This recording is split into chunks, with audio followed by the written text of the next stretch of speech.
ನಾಳೆಯಿಂದ ಬೆಳಗ್ಗೆ ಜಲ್ದಿ ನಿದ್ದೆಯಿಂದ ಎದ್ದೇಳ್ತೀನಿ ಅಂತ ರಾತ್ರಿ ಜಲ್ದಿ ಮಲ್ಕೊಂಡಿದ್ದು. ಆದ್ರೆ ಮರುದಿನ ಬೆಳಗ್ಗೆ ಅಲಾರಾಂ ಬಡ್ಕೊಳ್ತಾನೆ ಇತ್ತೇ ಹೊರ್ತು ಎದ್ದೇಳಿಲ್ಲ. ಯಾಕಂದ್ರೆ ಹಿಂದಿನ ದಿನ ಮಧ್ಯರಾತ್ರಿವರೆಗೂ ಮೊಬೈಲಲ್ಲಿ ಮೂವೀಸ್, ವಿಡಿಯೋಸ್, ಚಾಟಿಂಗ್ ಅಂತ ಮಾಡ್ಕೊಂಡಿದ್ರೆ ಮಲ್ಗೋಕೆ ಅಸ್ಲಿಗೆ ಮನಸ್ಸೇ ಇಲ್ಲ. ಇದರಿಂದಲೇ ಬೆಳಗ್ಗೆ ಜಲ್ದಿ ಎದ್ದೇಳೋಕೆ ಆಗ್ಲಿಲ್ಲ ಅಂತ ಹೇಳೋದು.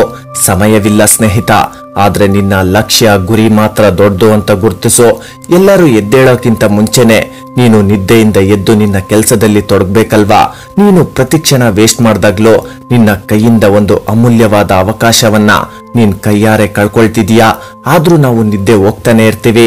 ಒಂದ್ಸತಿ ಆಲೋಚಿಸಿ ನೋಡ್ಬೇಕು, ಈ ಸಮಾಜದಲ್ಲಿ ನಮ್ಗೆ ಅಂತ ಒಂದು ಗುರ್ತಿದ್ಯಾ ಅಂತ, ನೀನೇನು ಅಂತ ಈ ಪ್ರಪಂಚಕ್ಕೆ ತೋರ್ಸೋ ಶಕ್ತಿ ನಿನ್ನಲ್ಲಿದೆ. ಈ ಪ್ರಪಂಚದಲ್ಲಿ ಪ್ರತಿದಿನ ಸಾವಿರಾರು ಮಂದಿ ಹುಟ್ತಾರೆ, ಸಾಯ್ತಾರೆ. ಆದ್ರೆ ಯಾಕೆ ಹುಟ್ದೆ, ಯಾಕೆ ಸತ್ತೆ ಅಂತ ಯಾರು ಕೇಳೋರಿಲ್ಲ. ಅಸ್ಲಿಗೆ ಆ ರೀತಿ ಆಲೋಚಿಸೋರೇ ಇರಲ್ಲ. ಯಾಕಂದ್ರೆ ಅವರು ಕೂಡ ನಮ್ಮಂತೋರೆ. ನಿದ್ದೆ ಹೋಗೋದು, ಟೈಮ್ ಪಾಸ್ ಮಾಡೋದು, ಸುಳ್ಳು ಹೇಳೋದು, ಇನ್ನು ಎಲ್ರು ಹೇಳೋ ರೊಟೀನ್ ಕೆಟ್ಟ ಡೈಲಾಗ್ ಅಂದ್ರೆ ನಾಳೆಯಿಂದ ನಾನು ಕರೆಕ್ಟ್ ಆಗಿ ಓದ್ತೀನಿ, ನಾನು ನಾಳೆಯಿಂದ ಜಲ್ದಿ ನಿದ್ದೆಯಿಂದ ಮೇಲೆದ್ದೇಳ್ತೀನಿ, ನಾನು ನಾಳೆಯಿಂದ ಪ್ರತಿ ಕೆಲಸವನ್ನ ಆ ಟೈಮ್ಗೆ ಮಾಡಿ ಮುಗಿಸ್ತೀನಿ, ನಾಳೆಯಿಂದ ಜಿಮ್, ನಾಳೆಯಿಂದ ಅದು, ನಾಳೆಯಿಂದ ಇದು. ಆದ್ರೆ ಆ ನಾಳೆ ಅನ್ನೋದು ಈ ದಿನ, ಈ ಕ್ಷಣಕ್ಕೂ ಬಂದಿಲ್ಲ. ಬರುತ್ತೋ ಇಲ್ಲೋ ಗೊತ್ತಿಲ್ಲ.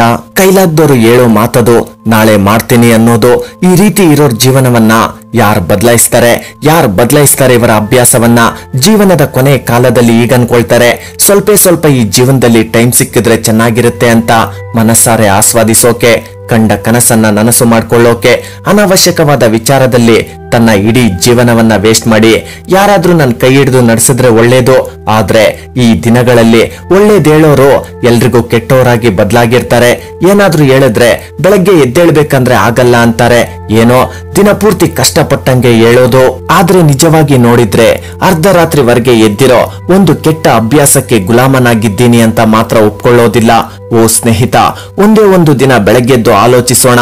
ನಮ್ಗೆ ಸಿಗೋ ಟೈಮ್ ಎಷ್ಟು ಇಂಪಾರ್ಟೆಂಟ್ ಅಂತ ಅರ್ಥವಾಗುತ್ತೆ. ಎಲ್ಲವನ್ನ ಮರ್ತು ಜೀವನದಲ್ಲಿ ಏನಾದ್ರೂ ಸಾಧಿಸಿ ತೋರಿಸ್ಬೇಕು. ಹೇಗಂದ್ರೆ ಈ ಪ್ರಪಂಚ ನಮ್ಮನ್ನ ತೋರಿಸ್ಬೇಕು.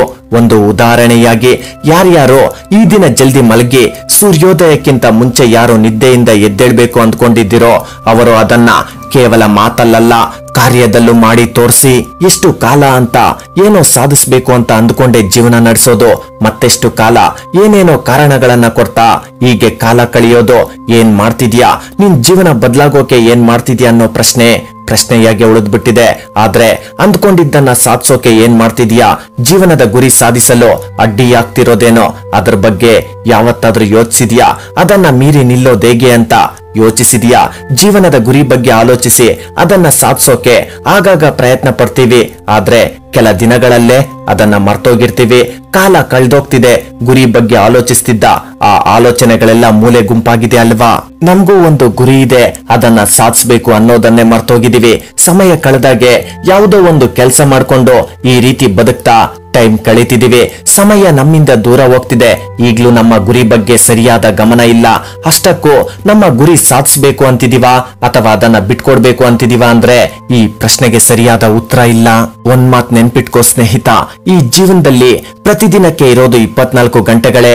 ಸಾಧಿಸೋನು ಆ 24 ಗಂಟೆಗಳಲ್ಲಿನ ಪ್ರತಿ ಸೆಕೆಂಡ್ ಒಂದು ಅವಕಾಶವಾಗಿ ಭಾವಿಸ್ತಾನೆ. ಯಾವುದೇ ಕಾರಣಕ್ಕೂ ಕಾರಣಗಳನ್ನ ಕೊಟ್ಟು ಮಾಡೋ ಕೆಲಸವನ್ನ ಮುಂದಕ್ಕಾಕಲ್ಲ.